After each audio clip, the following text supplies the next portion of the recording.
네, 안녕하세요. 주식은 역시 끼리끼리새 끼리씨입니다. 안녕하세요, 여러분들. 자, 오늘 증시는 4일 연속 양봉을 만들다가 살짝 조정을 받고 있습니다. 장 막판에는 조금 회복을 해서 마무리가 되길 바라며 오늘 뉴스는 뭐가 있는지 확인해 보도록 하겠습니다. 첫 번째, 오늘의 리포트 중 하나죠. 퍼 2.3배인데 목표가가 더블인 기업이 있다고 합니다. 과연 어떠한 기업이길래 이러한 평가를 받는지 보도록 할게요. 그리고 두 번째, 게임주가 최근 완전 불이 활활 타고 있는데요. 이 질주가 어디까지 갈 수 있을지 한번 그 시각을 보도록 하겠습니다. 그리고 세 번째, 올해 대여주는 사실상 끝났다고 볼 수 있는데요. 그런데 내년 대여주가 엄청난 애들이 오고 있다고 합니다. 숨 참으시기 바랍니다. 그리고 마지막으로 또 미국 부도 리스크 잊을만 하면은 또 돌아온다고 생각을 할 수 있겠네요. 미국 부도 리스크가 또 시작을 한다고 합니다. 과연 또 언제까지 이러한 리스크가 있는지 확인해 보도록 하겠습니다. 매일매일 주린이를 위한 경제뉴스 10분 정리. 오늘은 21년 11월 17일 수요일입니다. 같이 공부하시죠. Let's get it!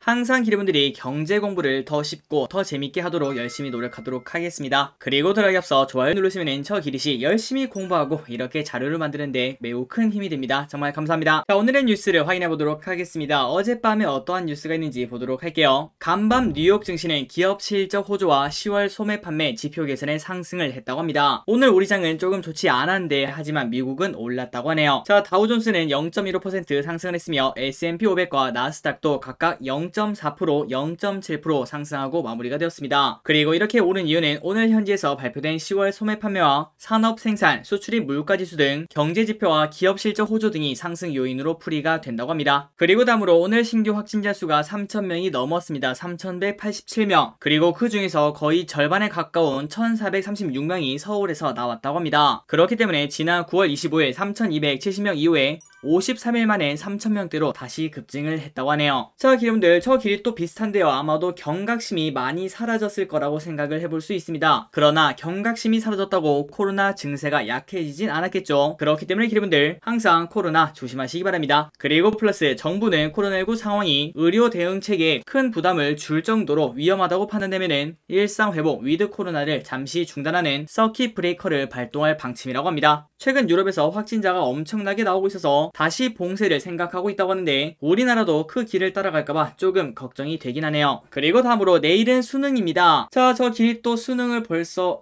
12년인가요? 13년 전 그때쯤에 본 것 같은데 아직까지 그날 당일에 어떻게 갔는지 생생하게 기억이 납니다. 아마도 당연히 이걸 들으시는 수능을 보시는 기리분들이 없으시겠지만 혹시 가족 중에 수험생이 계시다면 응원의 한마디 그리고 격려의 한마디 보내주시기 바랍니다. 그리고 이게 가장 중요하겠죠. 내일 증시는 9시에 열리지 않습니다. 10시에 열린다는 거. 그러니까 1시간 늦게 열리기 때문에 내일 상장하는 기업이 2개가 있죠. 그 2개도 10시에 상장을 하며 그리고 플러스 증시 마감은 3시 반이 아니라 몇 시일까요? 4시 반이라는 거. 이 부분은 꼭 잊지 마시기 바랍니다. 그러고 보니 증시가 늦게 끝나니까 내일 영상 중에 노란색 썸네일 영상 시황정리에 관련된 영상은 아마도 1시간 정도가 밀릴 것 같습니다. 최대한 빨리 만들어 보도록 하겠습니다. 자, 다음 뉴스로 넘어가도록 하겠습니다. 동학개미 지지부진한 증시에 종목 팔고 테마형 ETF 사들인다. 자, 아마도 매일매일 시황정리 영상을 보셨다면 이러한 분위기를 캐치를 하셨으리라 생각이 됩니다. 최근 들어 증시가 너무 재미없고 그 다음에 변동성이 크기 때문에 개인분들이 선택한 게 딱 한 가지가 있는데요. 그게 바로 ETF라고 합니다. 자, 원래는 개인분들이 ETF 하면은 딱 2가지밖에 없었습니다. 첫 번째는 레버리지, 그리고 두 번째는 인버스 아니죠. 인버스는 절대 우리 개인분들이 하지 않죠. 곱버스. 당연히 곱버스를 해야 됩니다. 항상 이 2가지만 하면서 야, 우리는 왜 곱하기 3이 없냐 이렇게 말하고 했는데요. 그런데 최근에는 조금 흐름이 바뀌어서 지지부진하고 변동성이 큰 그러한 증시 분위기 때문에 오히려 상대적으로 조금 안전하다 이러한 평가를 받는 ETF 그리고 그 중에서도 테마형 ETF에 사람들이 몰린다고 합니다. 그래서 이번 11월 달도 벌써 반 정도가 지나고 있는데요. 과연 개인분들이 무엇을 가장 많이 샀는지 보도록 하겠습니다. 첫 번째, 타차전이라고 불리는 것 같더라고요. 타이거, 차이나 전기차 ETF. 그리고 2등부터는 LG화, 포스코, 호텔신라, SKIT, 셀트리온, SK이노베이션, 신한지주. 그 다음으로 9등이 ETF입니다. 타이거, 미국테크, 탑10 ETF. 그리고 10위는 하나솔루션, 11위는 글로벌 리튬 앤 2차전지 ETF. 12위는 메타버스 ETF, 그리고 14위에는 당연히 이게 있어야겠죠. 곱버스, 그리고 15위는 코스닥 인버스로 아직까지도 인버스 곱버스가 그 자리를 지키고 있습니다. 그래서 내용을 빠르게 보고 넘어가도록 하겠습니다. 11월 들어 개인 투자자들이 박스권에 갇힌 증시에서 위험을 분산할 수 있는 테마형 상장 지수펀드 ETF 투자로 대응하고 있는 것으로 나타났다. 개인이 코스피에서 순매도를 보이는 것과 달리 ETF를 순매수하고 있다고 하네요. 그리고 그 와중에 ETF 투자자들은 종목 투자자보다 상대적으로 높은 수익을 올리고 있습니다. 매우 나이스하네요. 개인이 두 번째로 많이 산 종목이 LG화학인데 이달 들어 무려 8.5%나 하락했습니다. 그리고 그 다음으로 많이 산 종목인 포스코도 해당 기간 3.7%나 하락했는데요. 그런데 그 반면 타이거 차이나 전기차 ETF, 이거는 0.9% 상승, 그리고 타이거 미국테크 탑10 ETF, 타이거 글로벌 리튬 앤 2차전지 ETF는 4%대 상승을 했다고 합니다. 그리고 마지막으로 메타버스 ETF는 12.4%의 수익률을 기록 중이라고 하네요. 그렇기 때문에 11월 딱 보름 정도가 지난데요. 이 기간 동안은 개인분들이 많이 사는 15개 중에서 ETF는 대부분 수익이 나고 있는데, 하지만 개별 종목은 수익이 나고 있지 않다고 합니다. 이러한 부분도 우리의 투자에 한번 참고를 해볼 수 있겠네요. 다음 뉴스입니다. 지난주에 상장한 그 기업 리비안 또 15%나 폭등을 했다고 하네요. 상장 후에 5거래일 연속 급등을 하고 있다고 합니다. 자, 테슬라의 대항마로 여겨지는 미국의 전기차 업체 리비안의 주가가 15% 이상 폭등했다. 이로써 리비안은 172달러를 기록을 했는데요. 지난주 수요일에 상장 이후 연일 10% 이상 폭등해 상장 후 지금까지 약 130% 상승을 했다고 합니다. 참고로 리비안의 공모가는 78달러인데 지금 현재는 172달러라고 하네요. 자, 여기도 마찬가지로 공모주는 처음에 변동성이 큰 그러한 흐름을 나타내나 봅니다. 다음입니다. NFT가 도대체 뭐길래 날아오른 게임주 향후 전망은?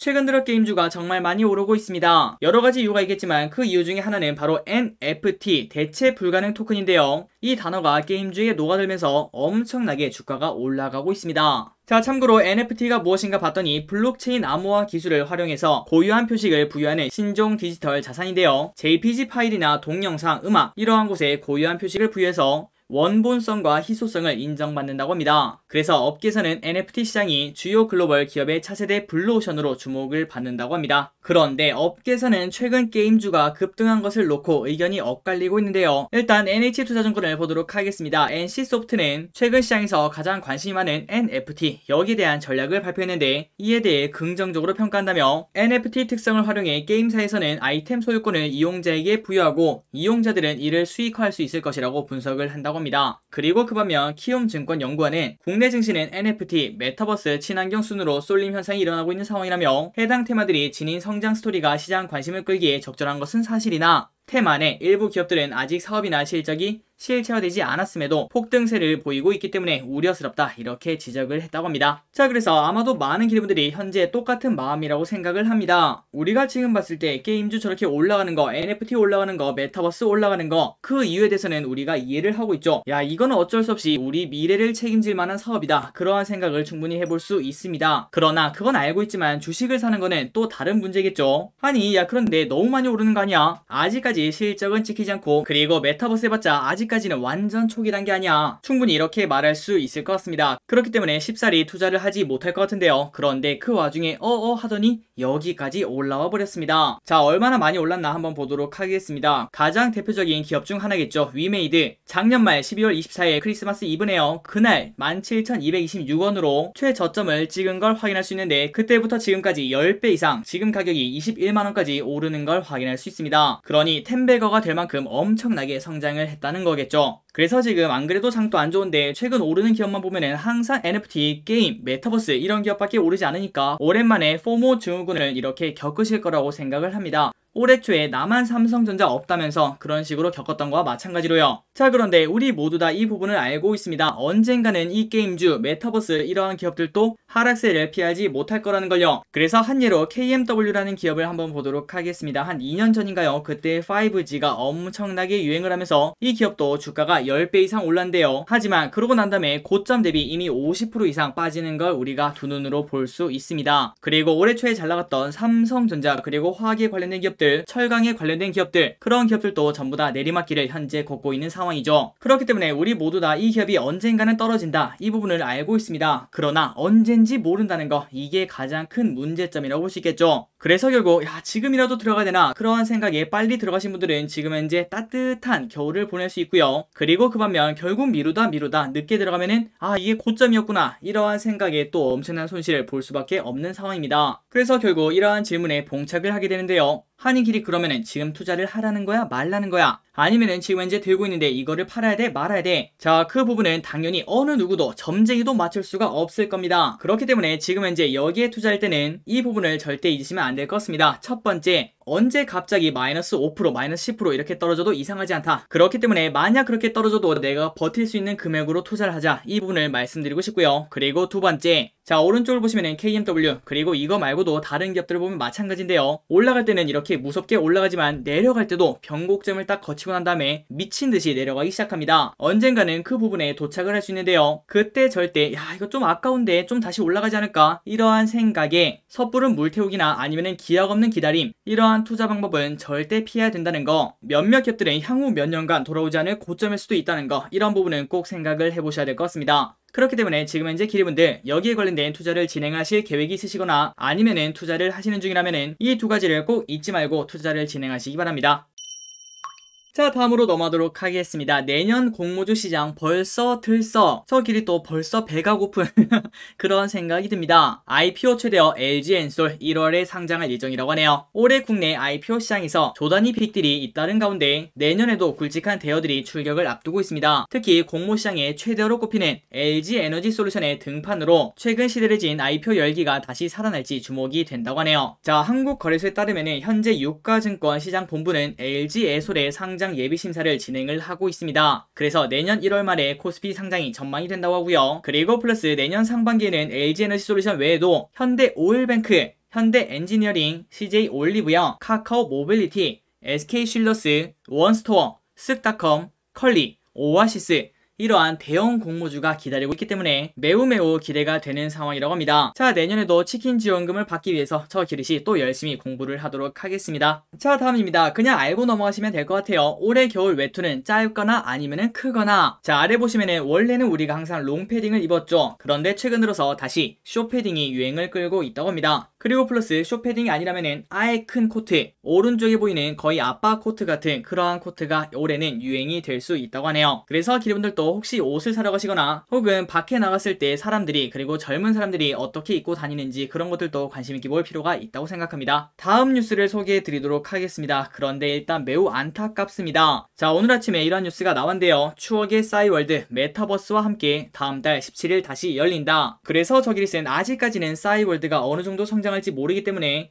조금은 긴가민가 이러한 생각을 가지고 있거든요. 그래서 이게 몇 번째인지 모르겠지만 오픈을 한다고 하니까 뭐 이번에는 하나보다 이러한 생각을 하며 기사를 팠는데 제 눈을 이렇게 끄는 단어가 있었습니다. 빠르게 내용을 보도록 할게요. 싸이월드가 다음 달 17일날 메타버스 서비스와 함께 돌아온다. 뭐 메타버스 단어를 여기다 묻힌 걸 확인할 수 있죠. 그리고 아래 보시면 이게 중요한데요. 이와 함께 싸이월드 Z는 한컴월드와 연계해 싸이월드 메타버스 버전인 싸이월드 한컴타운 서비스도 공개를 한다고 합니다. 그리고 여기에는 최근 잘 나가는 모든 단어를 다 붙여놨네요. NFT도 가능하다 이러한 얘기도 적혀 있습니다. 그래서 저기릿은 아직까지 오픈이 한 달 남았으니까 오늘 저녁에 말씀을 드리면서 한글과 컴퓨터를 공부를 해봐야겠다 이러한 생각을 했거든요. 그런데 아침에 봤을 때 딱 이때쯤이었습니다. 주가가 한 4% 정도 오르고 있길래 아유 야 이 정도면 됐지, 야 그만 오르고 내일부터 올라라 이러한 생각을 했는데, 하지만 한글과 컴퓨터는 기다리지 않고 상한가에 도착하는 걸 확인할 수 있네요. 어쨌든 기름분들, 싸이월드가 한 달 뒤에 이제 시작을 한다고 합니다. 그때까지 싸이월드 관련주가 어떠한 흐름을 나타낼지 관심있게 보시면 좋을 것 같습니다. 다음입니다. 잊고 있었는데 다음 주에 금리가 인상을 할 수 있다고 합니다. 하느니 보내는 세 가지 신호를 빠르게 보도록 하겠습니다. 예상보다 빠른 경기 개선 흐름이 이어지면서 한국은행 금융통화위원회가 오는 25일 기준금리를 인상할 것이라는데 무게가 실리고 있습니다. 그 이유가 세 가지가 있는데요. 일단 첫 번째, 뉴스 심리지수는 128.76을 기록해 3달 만에 반등을 했으며 이는 10월 평균치에 비해 8.3포인트나 상승한 것이라고 합니다. 그러니까 기업들과 가계의 체감 심리가 좋아지고 있다는 거겠죠. 그리고 치솟는 물가도 금리 인상의 근거입니다. 유가 상승과 지난해 통신비 지원에 따른 기저효과로 지난달 소비자 물가가 지난해 같은 달보다 3.2%나 상승했기 때문에 9년 9개월 만에 최대 상승폭을 기록을 했습니다. 그리고 앞으로도 수요가 증가할 것이기 때문에 인플레 우려는 더욱 커질 전망이라고 하며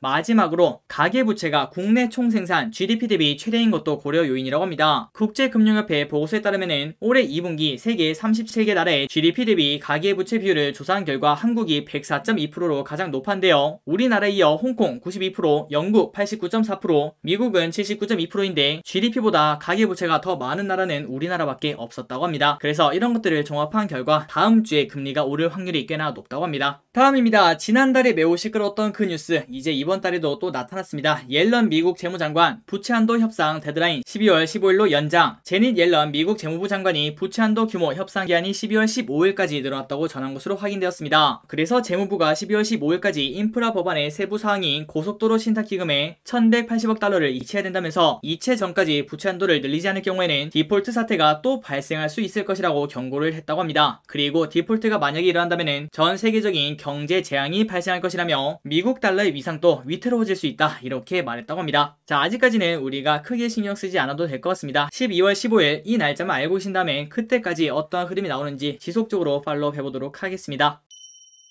자, 오늘의 기업 한 가지를 보도록 하겠습니다. 효성 TNC 과도한 저평가 호실적 지속 목표가 100만원. 키움증권의 효성 TNC에 대해서 4분기와 내년에도 실적 호조세가 이어질 것으로 전망했으며, 그리고 90%에 육박하는 ROE를 고려하면 과도한 저평가 상태라고 판단을 했습니다. 그리고 아울러 올해와 내년 실적 개선에 따라 부채 비율은 급감할 것으로 전망이 된다고 하네요. 그래서 투자의견 매수 목표 주가를 100만원을 유지를 했다고 합니다. 그리고 가장 놀라운 거는 현재 주가가 54만원 밖에 되지 않는다고 합니다. 자, 효성 TNC의 올해 4분기 영업이익은 4천억으로 작년 동기 대비 200%나 증가하며 시장 기대치를 크게 상회할 전망이라고 설명했습니다. 그리고 내년 영업이익도 당연히 호실적을 지속할 것이고, 게다가 부채 비율은 실적 개선 효과에 따라 급감할 전망이라고 합니다. 자, 그래서 효성 TNC의 주봉을 보도록 하겠습니다. 이걸 보시고 아까 그 봤던 게임주 있죠? 그걸 한번 대입을 해봐도 될 것 같습니다. 자, 아마도 많은 기분들이 알고 계실 거라고 생각하는데요. 우리가 항상 3개월 전만 하더라도 시황 정리에서 야, 얘는 맨날 올라갑니다, 그 말을 했던 게 바로 효성 TNC를 비롯한 몇몇 기업들이었죠. 하지만 효성 TNC는 그때 변곡점을 겪고 난 다음부터 지속적으로 떨어져서 거의 반토막 가까이 나는 걸 확인할 수 있습니다. 그것도 단 3개월 만에 이렇게 떨어진 걸 확인할 수 있죠. 그렇기 때문에 아까 게임주를 투자할 때 이런 부분을 생각하며 변곡점이 왔다라고 생각하면 뭔가 더 갈 수 있을 것 같고, 그 다음에 개미 털기 같다 이러한 생각이 들어도 과감하게 쳐내야 된다, 이러한 생각을 해볼 수 있습니다. 어쨌든 다시 효성 TNC로 이렇게 돌아오자면 주가가 쭉 올라갔다가 60주선까지 엄청나게 떨어지는 걸 확인할 수 있는데요. 자, 그런데 이제는 다시 재차 상승하지 않겠나, 이러한 전망이 나온다고 합니다. 그리고 그 이유는 실적이 너무 좋기 때문에 너무나 저평가다, 이러한 평가를 내리고 있죠. 그래서 효성 TNC 올해 예상포가 무려 2.3밖에 되지 않는다고 하는데요. 한이길이 그럼 너무 싼 거 아니야, 지금이라도 당장 사야지, 이렇게 볼 수 있겠지만, 그러나 효성 TNC가 최근 들어 주가가 급격하게 떨어진 이유는 최근 들어 많이 올랐다, 그 이유 말고 한 가지가 더 있습니다. 그거는 바로 이제 실적이 꺾이기 시작한다는 건데요. 자, 효성 TNC의 컨센서스를 보도록 하겠습니다. 여기 아래 보시면 단기 순이익만 보면 되는데, 올해 예상 단기 순이익은 지배 기준 8,300억이라고 합니다. 그런데 지금 현재 시가총액은 2조가 조금 넘기 때문에 말도 안 되는 저평가라고 볼 수 있겠죠. 그런데 내년 순이익은 6,400억으로 줄어들 것으로 전망이 되며, 그리고 내후년에는 5,700억까지 줄어든다고 합니다. 그러니까 이 기업은 지금 현재 돈은 정말 많이 벌고 있는데, 하지만 지금 실적이 끝이야, 피크아웃이야,